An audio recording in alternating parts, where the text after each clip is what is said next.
As a pastor, I hear people say things like this: we shouldn't talk about money in the church, right?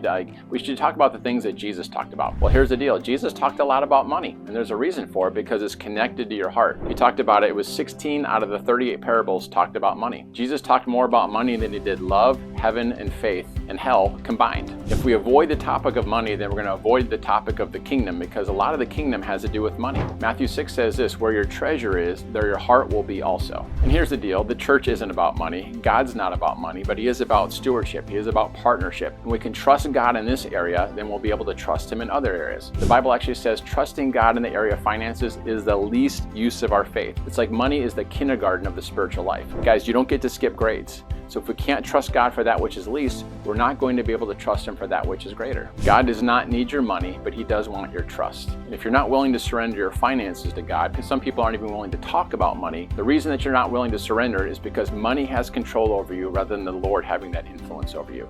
God wants to be first in your finances. If he's not first in your finances, he's not first in your life. I don't care how many Bible verses you can quote or how loud you shout during worship.